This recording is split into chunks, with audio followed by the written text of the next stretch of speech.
Flexible pouches have become very popular for food products.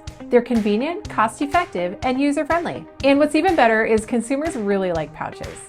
Whether you're doing a gusseted pouch, flat pouch, or resealable pouch, I'm going to tell you everything you need to know about designing for a custom printed food pouch to print successfully, sell well, and look great to the consumer.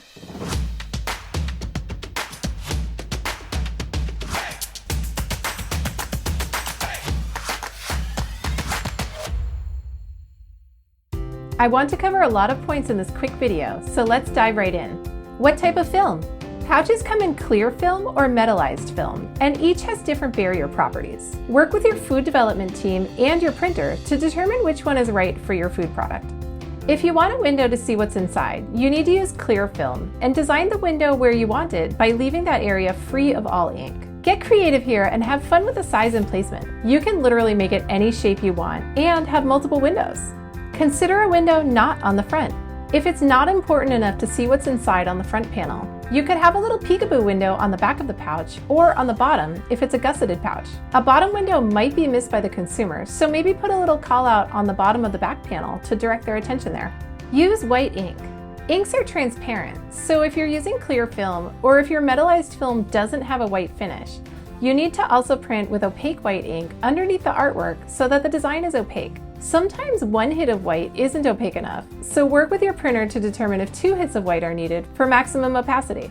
If using silver metallized film, it can be an interesting design effect to have some ink not with white beneath it for a metallic effect.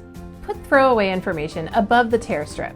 Almost all pouches have a tear strip where the top gets torn off and discarded. You could leave this area blank, but if you do put any information there, make sure it's throwaway information. For example, something that's interesting but not a key selling point. Remember, a food package keeps selling even after it's purchased and opened, so you want all the essential information to be below the tear.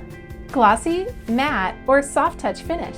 Pouch film is naturally glossy, so if you want a matte finish, you need to use a matte varnish. A flood matte varnish covers the entire film all over, whereas a spot varnish lets you leave some areas glossy, which can be an interesting design effect. If you have a window, you'll almost always want to leave the window free of any varnish, otherwise it looks cloudy and obscures the product. Be aware that matte varnishes usually dull ink colors slightly, but often tends to look more premium.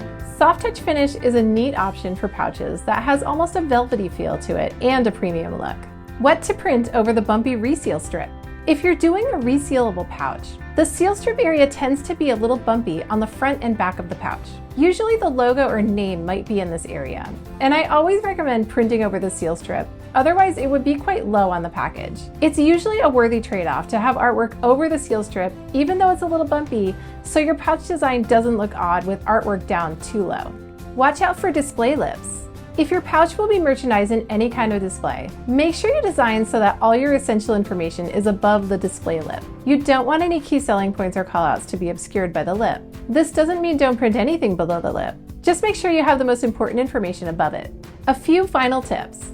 When your pouch is filled with product, if it bulges considerably, then you might not be able to see the bottom front corners on the shelf. So again, make sure you put all your important information where it's seen from the front. Sometimes the direction of the barcode matters, so ask your printer about that and make sure they always ensure the barcode is scannable when they print the pouch. Pouches may or may not have a hole punch, which is done after the pouch is printed and filled. If you're not sure, or if you think you might need a hole punch at some point, just design around that space so it works with or without a hole. That's all my pouch tips for now. Remember, any print project is a true teamwork together with you, your design team, your print team, and your food development team. Use these teammates as a resource to ask questions and determine solutions together for the very best possible outcome on any project. You don't have to figure everything out on your own. If you enjoyed this video, be sure to visit our website at jendavid.com. We have many free resources there, and you can check out our Get Started form if you're interested in partnering or consulting with us. I'll see you next time.